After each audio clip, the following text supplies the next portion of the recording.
Hello everyone. तो last class में हम लोगों ने रेंज के बारे में डिस्कशन किया था, तो उसी को आज से फिर से कंटिन्यू करते हैं। बेटा बहुत ही इंपॉर्टेंट टॉपिक है डोमेन और रेंज निकालना। तो अभी अपन जो है पहले टाइप का रेंज निकाल चुके हैं, अब ये है टाइप 2। अब टाइप 2 में किस टाइप के फंक्शंस का अपन रेंज निकालेंगे? ये निकालेंगे लीनियर फंक्शंस का या फिर लीनियर बाई लीनियर और वन बाई लीनियर टाइप्स के फंक्शन का।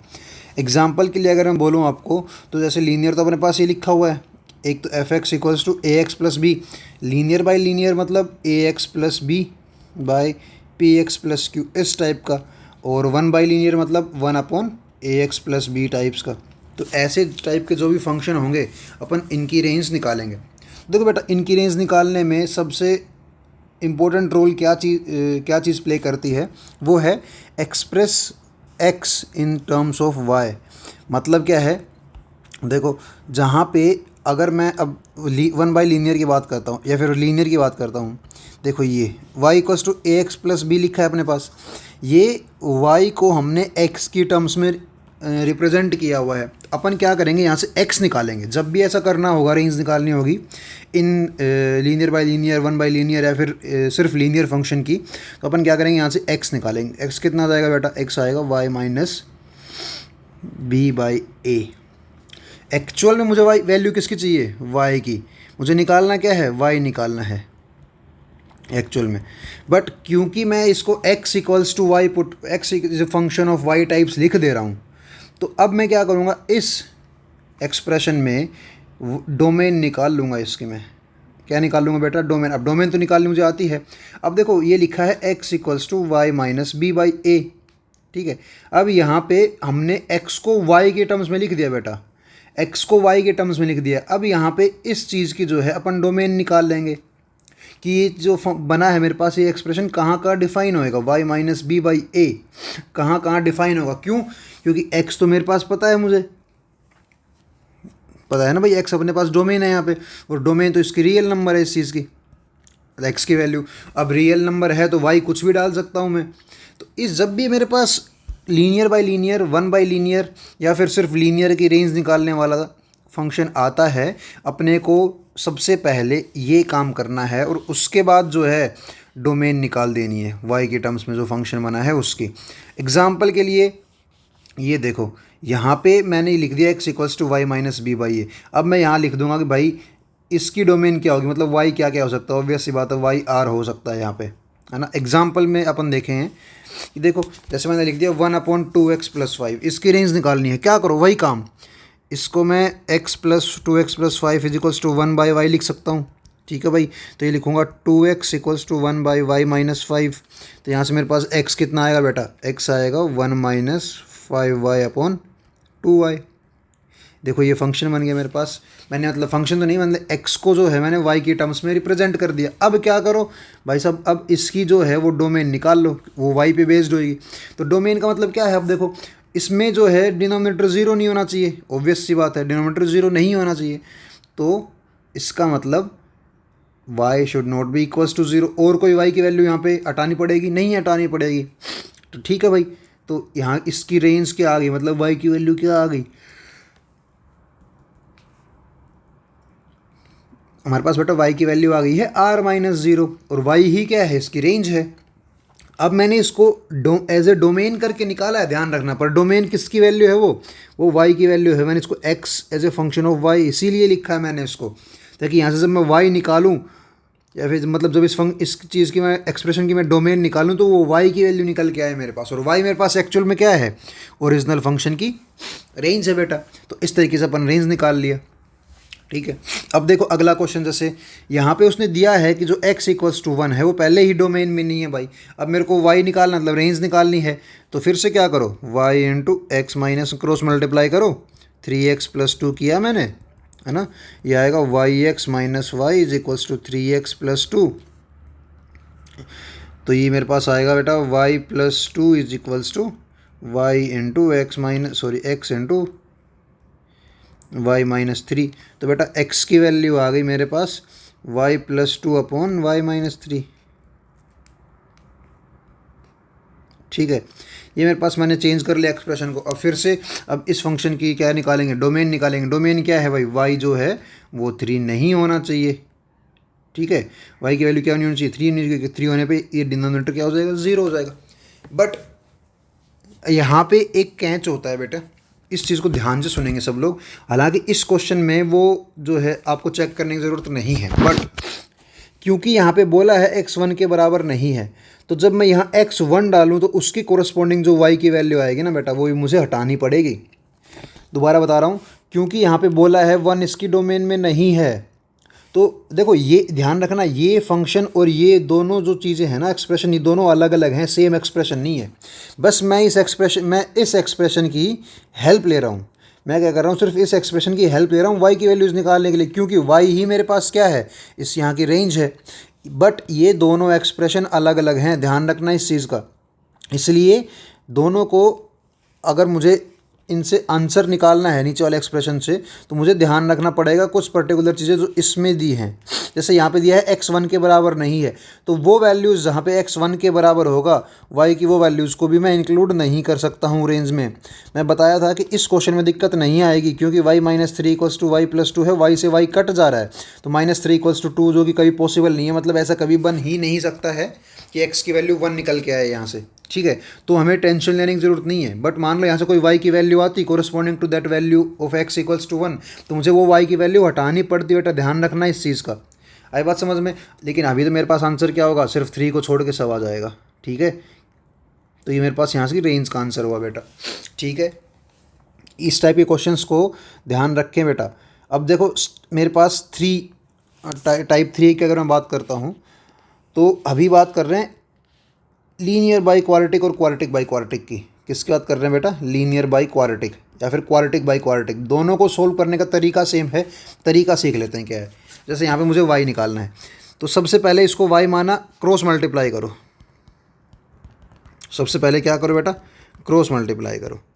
फिर से वही काम करो, यहाँ x में क्वाड्रेटिक बना दो आप, क्रॉस मल्टीप्लाई करने के बाद x में क्वाड्रेटिक बना दो, y(x²) है ना, plus x × 3y - 1 plus 6y - 2 = 0। ये मैंने x में क्वाड्रेटिक बना दी बेटा यहाँ पे, ठीक है।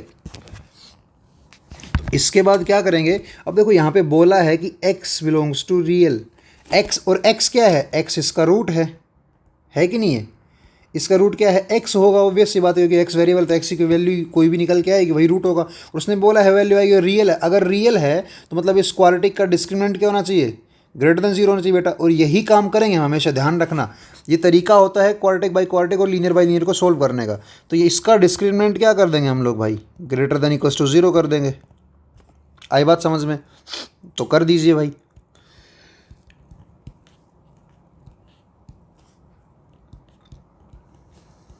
ये देखिए मैंने ये डिस्क्रिमिनेंट लेकर > 0 कर दिया। ये आएगा 3y - 1, अगर मैं कॉमन लेता हूँ यहाँ से, तो ये आएगा 3y - 1 माइनस, यहाँ से 3 बाहर निकालूंगा तो 8y आ जाएगा बेटा मेरे पास, ये > 0। तो बेटा इसको सोल्व करके आएगा मेरे पास 3y - 1 और -5y -1, माइनस को हटा दे रहा हूँ, हाँ चलो लिख दे रहा हूँ पहले, -5y - 1 इज़ > 0। मैं माइनस से मल्टीप्लाई कर दे रहा हूँ, इनइक्वालिटी चेंज हो जाएगी बेटा। ये क्या आएगा मेरे पास, 5y + 1 इज़ <= 0। तो इसको सिंप्लीफाई करके क्या आएगा बेटा मेरे पास, y बिलोंग्स टू, ये आएगा -1/5 से 1/3, ठीक है बेटा। तो ये मेरे पास रेंज आ गई इस क्वेश्चन की। अपने को क्वाड्रेटिक बाई क्वाड्रेटिक जो है वो ऐसे ही, यही तरीका है अपने पास क्वाड्रेटिक बाई क्वाड्रेटिक और लीनियर बाई क्वाड्रेटिक को सोल्व करने का।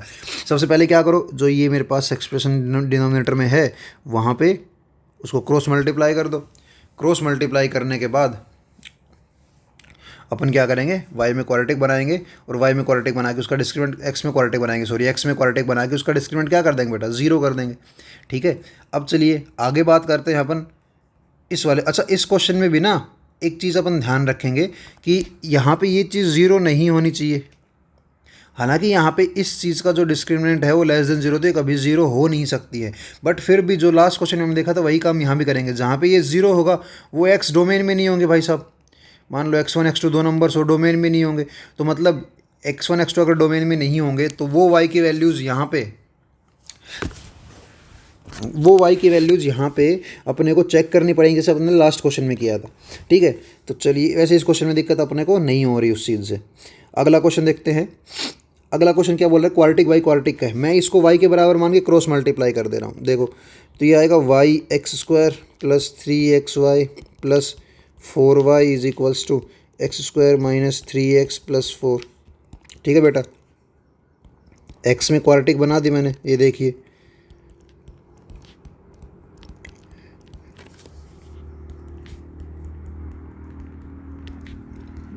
ये मेरी x में क्वाड्रेटिक बन गई। अब मैं क्या करूँगा, क्योंकि x रियल है तो क्या आएगा बेटा, d greater than equals to 0 हो जाएगा मेरे पास।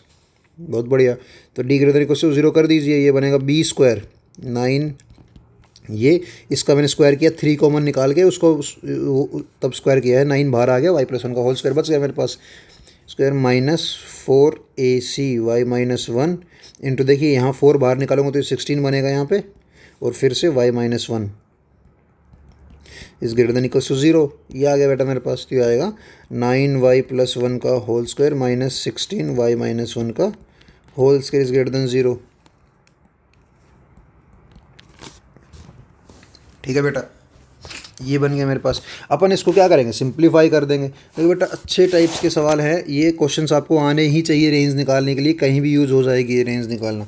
ठीक है, देखिए मैं ये कहूँगा 9y square minus 18y plus 9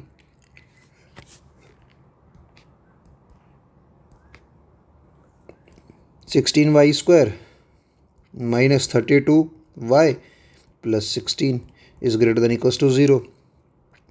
तो बेटा ये आएगा 9 माइनस 16 माइनस 7y स्क्वायर, ठीक है, 32 और ये कितना है 18।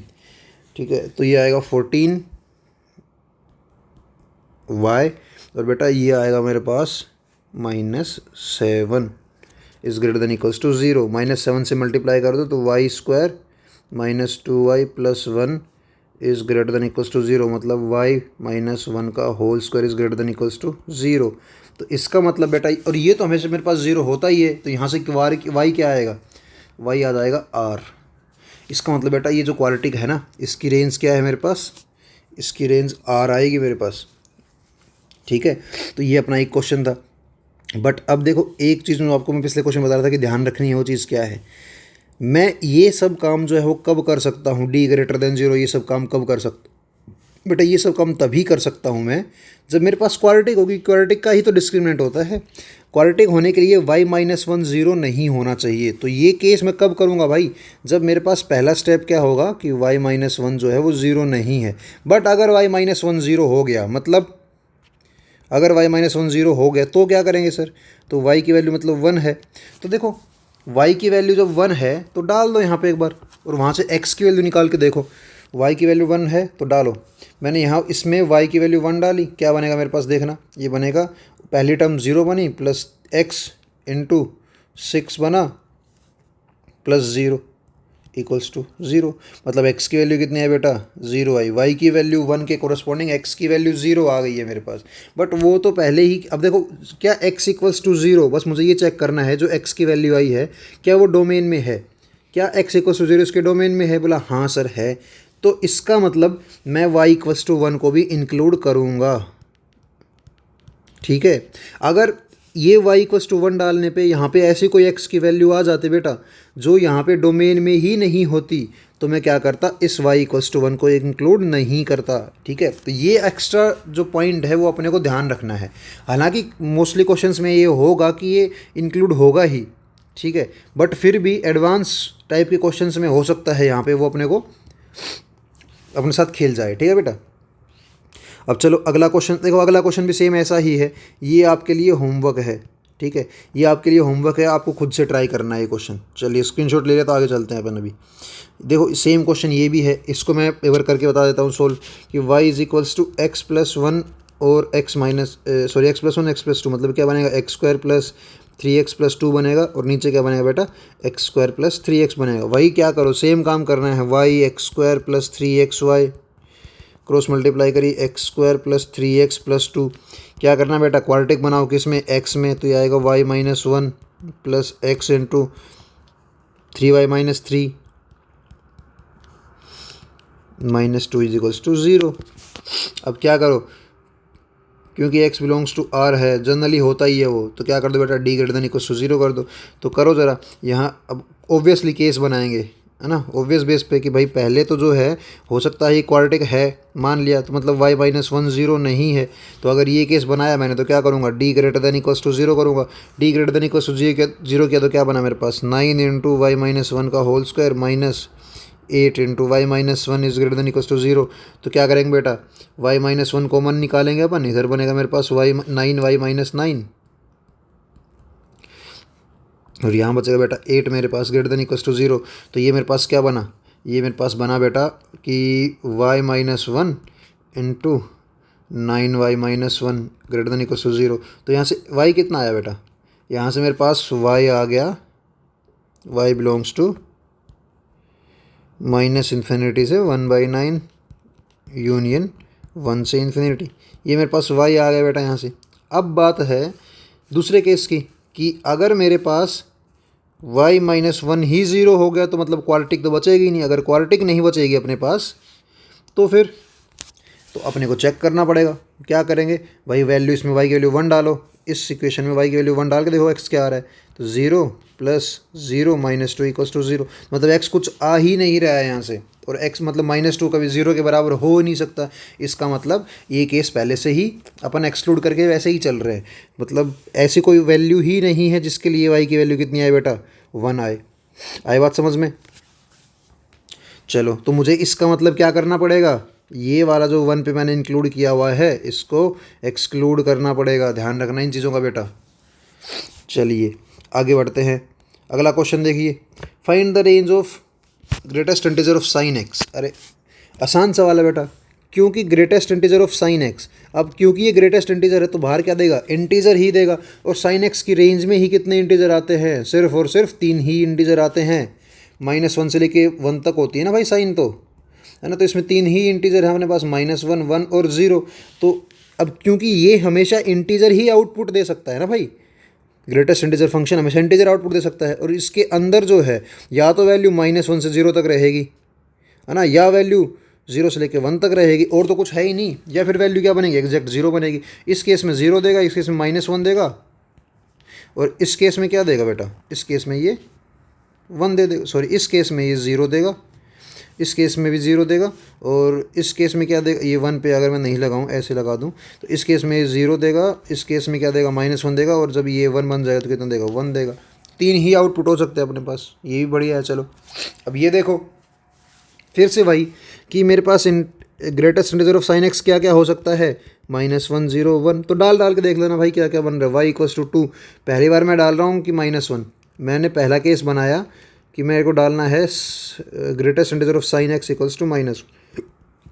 तो y कितना बनेगा बेटा, y = 2 -1 का होल स्क्वायर, कितना बना बेटा y बनेगा 3 - 1, कितना बना 2 बना। अब दूसरा केस बनेगा वो साइन एक्स का जो इंटीग्रल साइन एक्स है उसको मैं 0 डाल दे रहा हूँ, तो y कितना बनेगा, ये बनेगा 2 मेरे पास। अब तीसरा क्या है कि GIF ऑफ साइन एक्स को मैं 1 डाल दे रहा हूँ, कितना बनेगा बेटा, y कितना बनेगा, y बनेगा मेरे पास 2 - 1 का होल स्क्वायर, कितना बना बेटा, ये 0 बन गया। तो देखो y की वैल्यू क्या है, यहाँ से 2 आ गई, यहाँ से भी 2, यहाँ से 0, तो 3 ही वैल्यू, 2 ही वैल्यू, इनफैक्ट मेरे पास y की मतलब रेंज में 2 ही वैल्यू आएंगी, 0 और 2। ठीक है बेटा, तो ये अपने कुछ रेंज के क्वेश्चंस थे, है ना, जो आपको पता होने चाहिए कैसे निकालना है कि किस टाइप का रेंज कैसे निकलेगा अपने पास। देखिए अब आगे बात करते हैं आगे इक्वल और आइडेंटिकल फंक्शंस के बारे में। बोलो सर ये इक्वल और आइडेंटिकल फंक्शंस क्या होते हैं, तो देखो बेटा इक्वल फंक्शन और या फिर आइडेंटिकल फंक्शन, तो मान लो मेरे पास 2 फंक्शन है f(x) एंड g(x). अब मुझे इन 2 फंक्शंस को बारे में बात करनी है कि आइडेंटिकल है या इक्वल है। कब बोलेंगे 2 फंक्शन आइडेंटिकल इक्वल है, देखो 2-3 केस होते हैं। पहला केस कि उनकी डोमेन भी क्या होनी चाहिए भाई साहब, बराबर होनी चाहिए। दूसरा कंडीशन है उनकी रेंज भी क्या होनी चाहिए, बराबर होनी चाहिए। एक तीसरी कंडीशन भी है कि रेंज में हर जगह पे वो दोनों फंक्शन बराबर होने चाहिए, मतलब f(x) g(x) बराबर होने चाहिए for all x belongs to their common domain. ये इसका मतलब क्या है कि हो सकता है डोमेन बराबर हो, किसी फंक्शन की रेंज भी बराबर हो, बट मान लो एफ ऑफ वन जो है ना वो 7 वैल्यू दे रहा है और जी ऑफ वन जो है 5 दे रहा है। दोनों की डोमेन रेंज से बराबर है जी और एफ की, और एफ ऑफ वन 7 दे रहा है, जी ऑफ वन 5 दे रहा है। मतलब ये जो है मेरे पास फंक्शन आइडेंटिकल नहीं हो सकते हैं। मतलब हर पॉइंट पे फंक्शन की वैल्यू क्या होनी चाहिए, बराबर होनी चाहिए दोनों की। डोमेन भी क्या होनी चाहिए, बराबर। रेंज भी क्या होनी चाहिए, बराबर। इसका मतलब फंक्शन के जो ग्राफ है ना बेटा वो ओवरलैप करेंगे एक दूसरे से। ध्यान रखना इस चीज़ का कि graphs of identical functions overlaps, ठीक है, ओवरलैप करेंगे एक दूसरे के साथ है ये आइडेंटिकल फंक्शन की ग्राफ। क्यों? क्योंकि हर पॉइंट पे वैल्यू तो भाई सेम है इनकी ना। एट एक्स इक्वल्स टू 1 देखूंगा तो दोनों की वैल्यू सेम मिलेगी। एट एक्स इक्वल्स टू 1.5 देखूंगा तो दोनों की वैल्यू क्या मिलेगी, सेम मिलेगी। एट एक्स इक्वल्स टू 10 देखूंगा दोनों की वैल्यू क्या मिलेगी, सेम मिलेगी। जब भाई इनपुट और आउटपुट पॉइंट ही सेम है तो भाई ग्राफ तो सेम होना ही होना है, सीधी बात है। ठीक है भाई, चलिए अब कुछ क्वेश्चंस देखते हैं इसी पे कि कौन कौन सा फंक्शन जो है वो आइडेंटिकल है और कौन सा नहीं है। चलिए देखते हैं।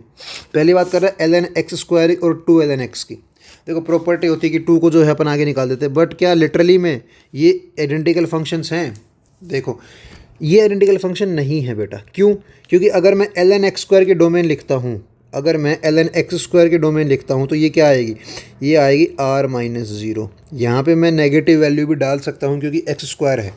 बट जब मैं इसकी डोमेन लिखूँगा ना 2ln x के भीतर, तो इसकी डोमेन आएगी मेरे पास, क्या आएगी, x>0। नेगेटिव नंबर नहीं डाल सकता क्योंकि लोग में नेगेटिव नंबर क्या है, अलाउ नहीं होता है। कुछ बच्चे बोलेंगे सर इस 2 को वापस यहाँ चढ़ा दो, तो डाल सकते हैं अपन, तो सेम बन गया। देखो बेटा ध्यान रखना, जब भी डोमेन निकालनी होती है अपने को, जब भी डोमेन चेक करनी होती, कभी फंक्शन को सिंप्लीफाई मत करना, कभी भी फंक्शन को सिंप्लीफाई मत करना किसी भी प्रॉपर्टी लगा के।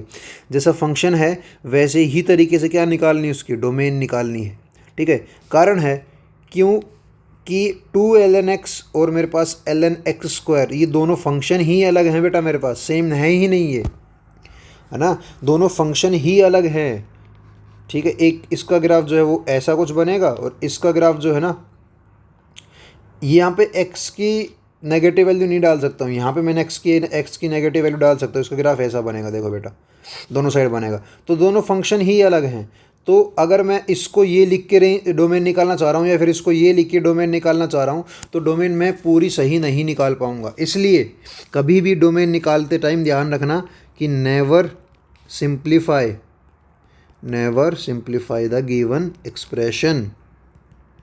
ठीक है बेटा, कभी भी डोमेन निकालते टाइम एक्सप्रेशन को सिंप्लीफाई नहीं करना है। कांस्टेंट मल्टीप्लाई डिवाइड करना अलग बात है, एक्सप्रेशन को सिंप्लीफाई नहीं करना है फालतू की प्रॉपर्टीज़ लगा के। अब देखो कोसेक और 1/sin, क्या ये मेरे पास आइडेंटिकल फंक्शन है? देख लेते हैं एक बार। अब भाई 1/sin, अब इस फंक्शन को डिफाइन होने के लिए साइन 0 नहीं होना चाहिए, मतलब x यहाँ पे जो है n पाई नहीं हो सकता है। और कोसेक जो है वो भी नॉट डिफाइन कब होता है, जब x की वैल्यू n पाई होती है। तो यहाँ भी x की वैल्यू n पाई नहीं हो सकती, मतलब दोनों की डोमेन क्या है, सेम है। अब रेंज की बात कर लेते हैं। क्या 1/sin को मैं कोसेक भी लिख सकता हूँ? तो रेंज तो सेम होगी ही क्योंकि दोनों फंक्शन ही भाई क्या चेंज होने के बाद क्या बन गए। देखो अब बोलोगे सर आपने पिछले क्वेश्चन में बोला था कि चेंज नहीं करना है, आपने अभी चेंज कर दिया। मैंने फंक्शन जहाँ पे नोट डिफाइन है ना बेटा, 1/sin x डिफाइन कहाँ पे नहीं है, at x equals to n pi पे, तो वो वैल्यूज हटा के तो मैं इसको ये कन्वर्ट कर सकता हूँ। जैसे इस ऊपर वाले केस में ln x स्क्वायर और 2ln x, इसमें अगर मैं बोल दूं कि x मेरे पास >0 ही होगा, पॉजिटिव होगा हमेशा, तो इसको ये लिखने में या इसको ये लिखने में कोई समस्या थोड़ी है भाई। अगर मैं इसमें बोल दूं कि जो x है ना वो हमेशा पॉजिटिव है तो इसको ये लिख दूंगा, मैं कोई दिक्कत ही नहीं है उसमें। गिवन रिस्ट्रिक्शन के साथ आप कर सकते हो, आई बात समझ में। तो यहाँ पे जब मैंने बोल दिया कि x की वैल्यू n पाई नहीं है, मतलब कभी sin x 0 नहीं हो सकता। अब sin x 0 नहीं हो सकता, इसमें मैं प्रॉपर्टी यूज़ कर सकता हूँ 1/sin इक्वल्स टू कोसेक वाली, आई बात समझ में। अब अगला देखते हैं बेटा tan x और cot x। अब देखो ये tan x और cot x जो है, tan x जो होता है और मेरे पास क्या है cot x। चलिए ये देखते हैं अपन, सॉरी यहाँ पे cot x नहीं है बेटा, ये 1/cot x होगा, है ना, ये गलत लिखा है। tan x और 1/cot x है बेटा वो, ठीक है। अब देखो क्या ये दोनों फंक्शन आइडेंटिकल है? ये बताओ कि पहले बात करता हूँ tan x की, तो tan x की डोमेन क्या होती है भाई, ये होती है r-2n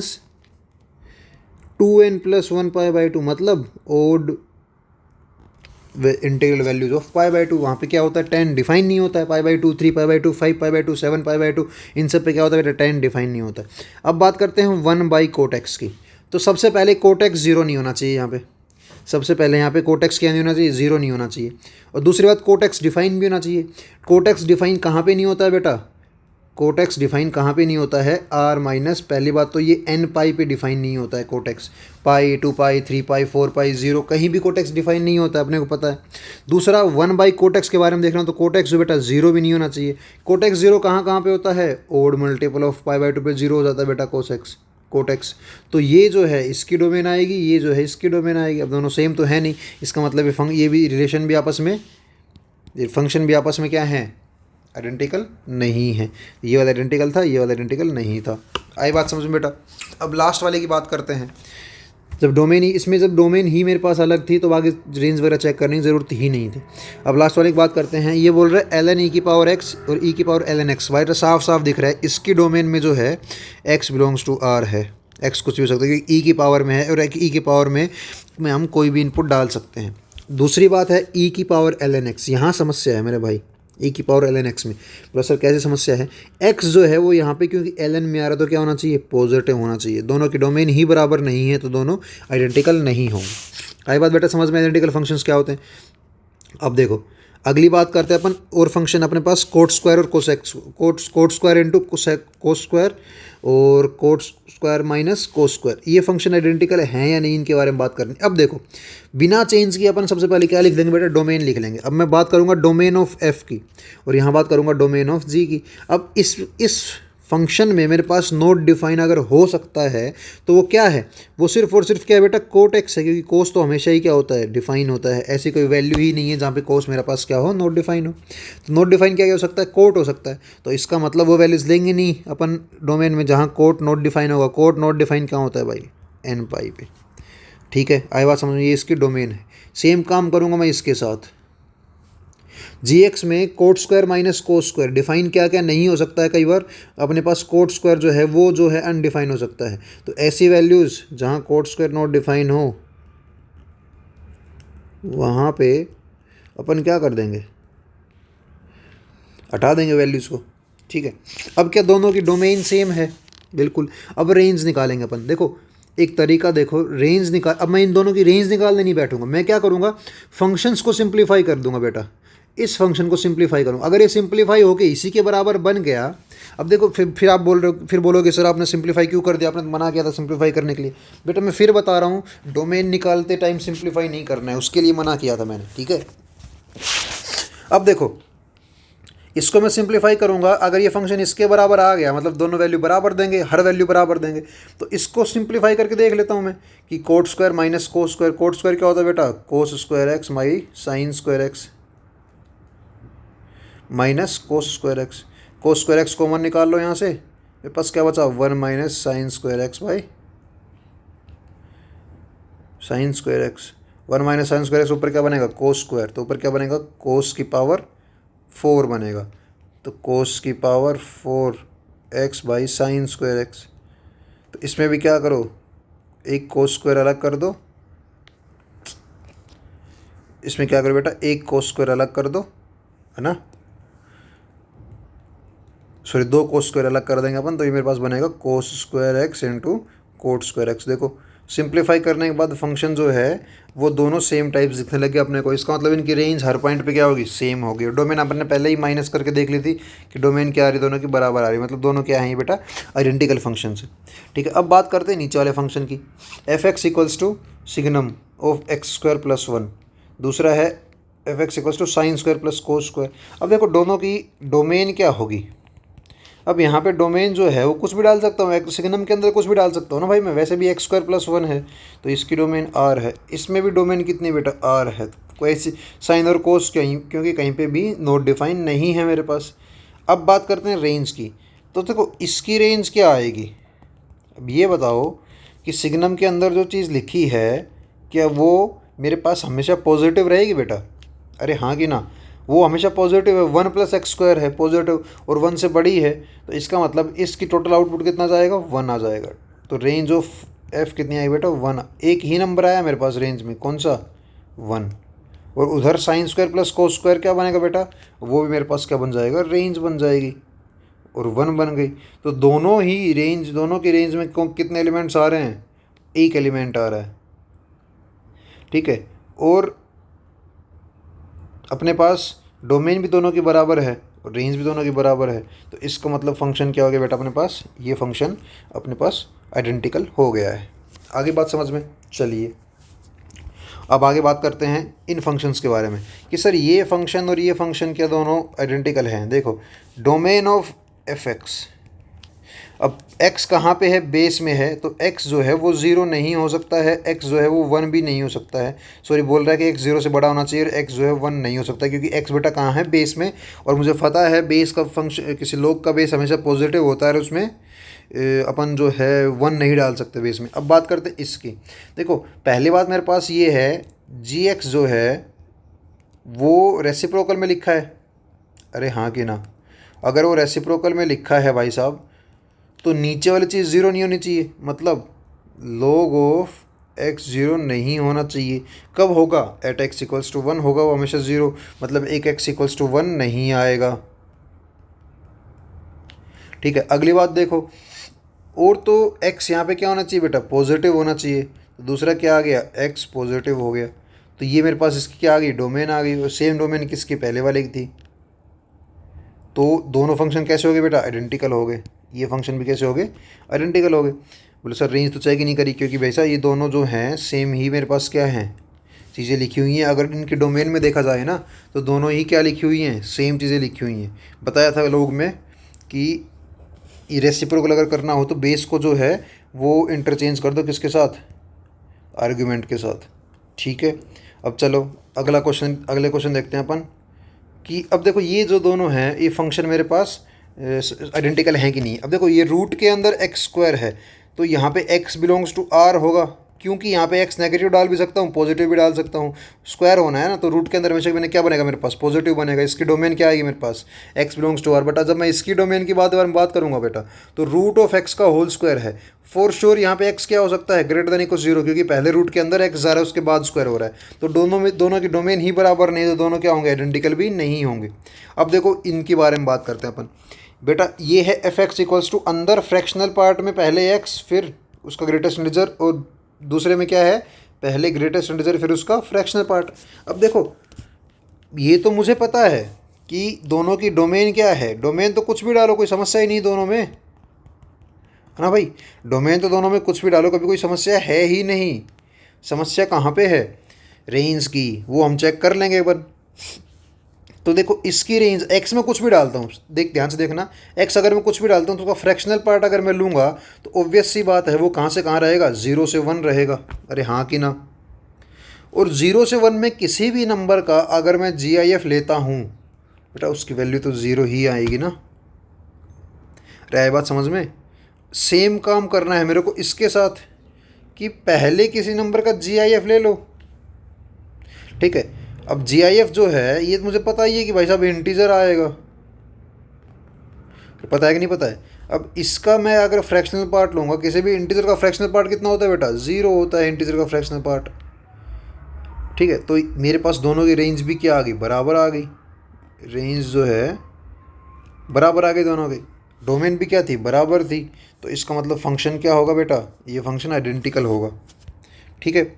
तो आगे अपना टॉपिक है बेटा ग्राफिकल ट्रांसफॉर्मेशन ऑफ फंक्शंस। इसमें क्या है, ये अपन अगली क्लास से शुरू करेंगे। इसमें अपन करेंगे क्या कि अपने को एफ एक्स का ग्राफ दिया होगा, अपने को बनाना है F x plus minus a, f of x plus minus a, ऐसी बहुत सारी चीज़ें जो हैं अपने को एफ एक्स को देख के ड्रॉ करनी है। एक ग्राफ दिया होगा, अगर हमें पता होगा इनफैक्ट एक ग्राफ, तो दूसरा कैसे बनाना है वो सीखेंगे अपन अगले लेक्चर में। तो ये जो चीज़ें हैं ना बेटा, ग्राफिकल ट्रांसफॉर्मेशन ऑफ फंक्शंस, इनको पढ़ने के बाद ना आपके क्वेश्चंस ज़्यादा इजीली सॉल्व होंगे। ऑब्वियस सी बात है, बहुत सारे क्वेश्चंस जो है वो अपन ग्राफ से ही सॉल्व करते हैं। आई बात समझ में। चलिए तब तक के लिए रिवाइज करते रहिए। All the best.